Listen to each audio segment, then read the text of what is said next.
What is up, Gacha gang? Today we are talking about Dislyte. I am finally back to start covering some of these things. Life has been crazy. Game development has been even crazier. But today we are finally getting into recovering some of the games that I have been playing. So without further ado, today we are covering Dislyte. We are going over the graphics, the story, the progression, the gameplay, the uniqueness, the monetization, and the community. Now, this game has been out for a little bit. Closed beta, open beta, both of them were pretty hype for a lot of people. So a lot of you already have an opinion on this, so it'll be interesting to hear in the comments below what your actual thoughts are that contradict mine. I know a lot of y'all are stans for this game, so it'll be a little interesting to hear, and honestly, I'm not above changing my actual results. If you give me proper information, I've definitely played this game long enough to feel like I completely understand the game, but I'm willing to hear you out. So first things first is the graphics. I have it at a 9 out of 10. If you look at the graphics in this game, the first thing you'll notice is that the 3D models are spectacularly done. As someone that's made a lot of models, or at least paid for a lot of models to be made for my upcoming Gacha game, these are actually really top tier. If you look into the actual details, there's a lot of flat surfaces that they hit very well to reduce the polygon count. The way that they do the texturing is actually pretty simplistic, and then they have really nice shaders applied on top of it.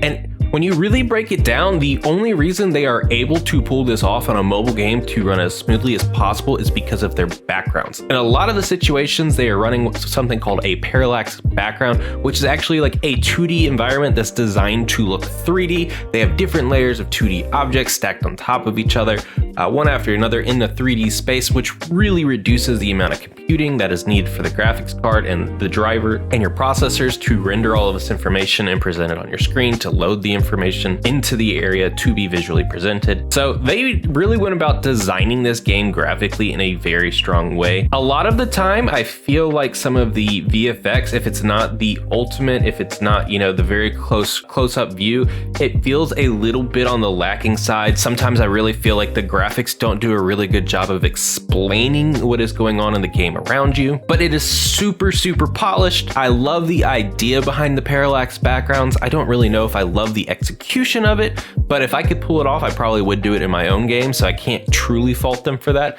So I gave them a 9 out of 10. I don't think it's perfect, but I think it is marvelously done. For the story, I gave it at a 6 out of 10. When I go through all the characters' profiles, I definitely see that someone took a lot of time to create this. The problem is what they created really isn't that interesting. I think a lot of people will say on the surface the idea is pretty cool, but I don't know if like the whole gods picking avatars to re-embody within them, you know, like the whole like Moon Knight thing. I don't really know if that fits in like a futuristic hip hop vibe. And honestly, the way that they tell and present the story gets really confusing who they're even talking about. It's really hard to brand people around a generic god name and a very unique name in itself. So oftentimes when I'm looking through the characters, when I'm looking through the community, I don't even know who they're talking about a lot of the time.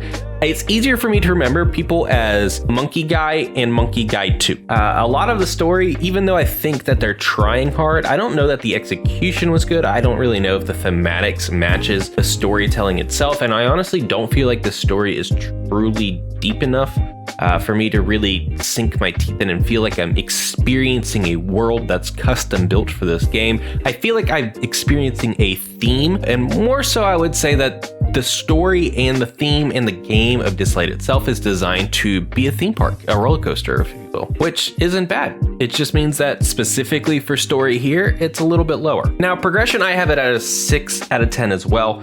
A lot of people will say that that's the main thing that they like about the game. They took a lot of the ideas and the same systems that you see in Epic 7 and Awakened Chaos era, and they kind of match it into their own progression system, you know, where you have to like get things to 5 stars, and then you have to get multiple 5 stars to get something to 6 star.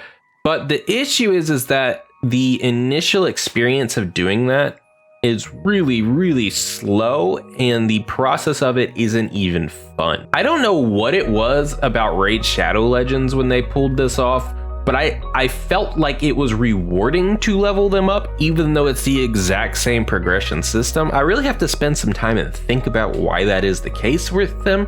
I don't know off the top of my head. Honestly, I don't like the gear rolling systems in these games. I don't like the progression systems, the leveling up, and I feel like Dislyte does it the slowest of all of them, and that's really saying a lot because Dislyte and Raid Shadow Legends are very slow. Awaken Chaos Era, I really didn't feel like was that slow. I felt like they gave you a lot of good opportunities to get giant bulks of EXP, to get mats. So I would say of those 4 games, Dislyte probably ranks the lowest in terms of the progression score, where Awaken Chaos Era may feel the highest. But let's get into the gameplay itself. I have it at a 6 out of 10. And the reason I say this is because a lot of the times the kits do not match the actuality. I feel like for a turn-based game like this, which is my bread and butter, it's something that I love very, very deeply. When you have game mechanics that get completely thrown out because you have some kits that are just way too strong, it really, really ruins the game immersion to me. I really hate when you can't even find utility for a specific character. Mainly what I'm going to throw out at you is the idea of poison teams in this game. Poison is not an acceptable outcome, especially when it comes to PvP. PvP, Gabriel just gets thrown on the board. Nobody really gets to use any debuffing, really, at that point. A lot of the 5 stars that are the hardest to get, well, Gabriel's not hard. She's actually the freest to play option of the 5 stars that you get outside of the guaranteed one. But a lot of the 5 stars can actually break the game in a lot of capacities. And that's not to say that the 3 stars aren't strong. A lot of the 3 stars in this game are actually incredibly strong, and so are some of the 4 stars. It's just that I think some of the broken units, if they are available, throw out complete game mechanics. And this isn't just at a PvP level. I really think that there are certain units in this game to where if you aren't building them, you don't get to appreciate and play a game mode to its fullest, and I really do not like that. I find speed tuning in this game to be redonkulously hard. I find kits like Sanders to just not really be fair. I don't really like it when games have gameplay that really forces you into taking very specific heroes. I like to feel like I have options in front of me, and I don't feel like this game gives me options. And then even more so within the game itself, 98% of the time I cast the ultimate, I cast the second ability, I cast the first ability. There's no thinking or thought process between it. There is a little bit when it comes to the actual team design, but even then it's not that much. Just grab your strongest and make sure you have a healer. All right, we're gonna talk about uniqueness next. I have this at a 9 out of 10. If the game actually had stronger gameplay mechanics to it, and I thought they did a better job of branding around the characters, I think the uniqueness would have been at a 10. Uniqueness is by far the most intricate score that we have on this because it's kind of a little bit of a mixed match of some things, but really it's set there designed to be like, what is the graphics telling you about the game? How does it communicate its brand appeal? How strong is the IP that comes into this game as it does it? And when you walk away from Dislyte or any other game, do you feel like you could find something similar?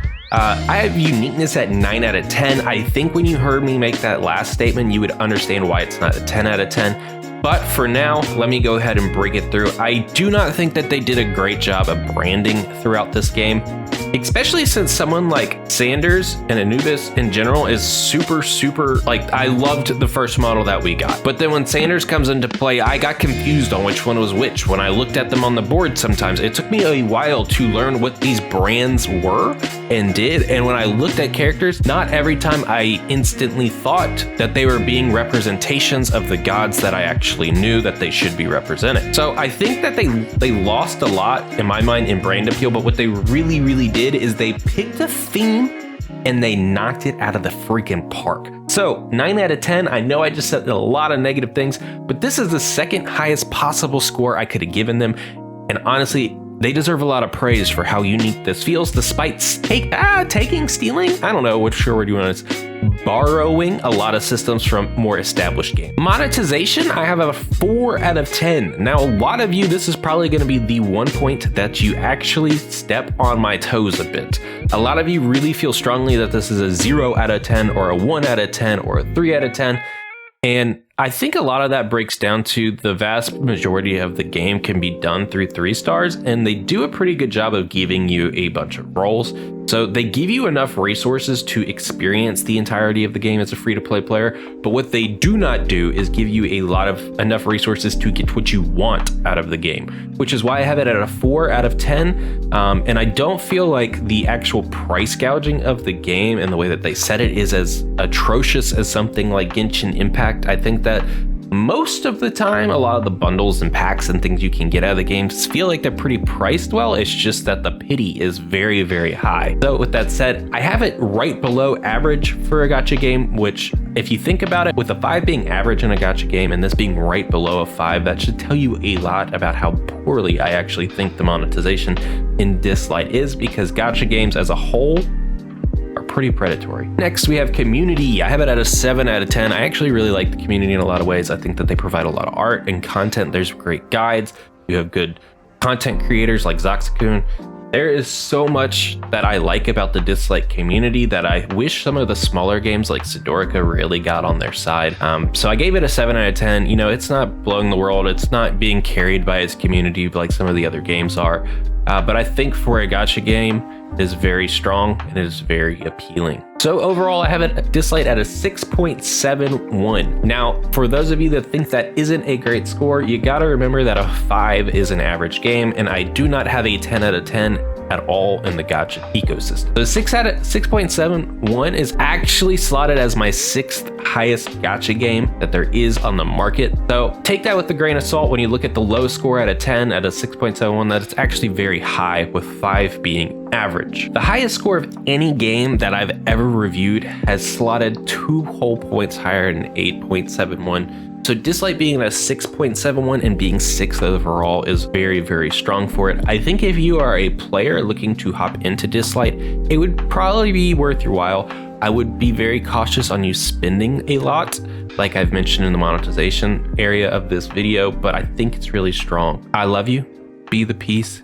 Peace be with you.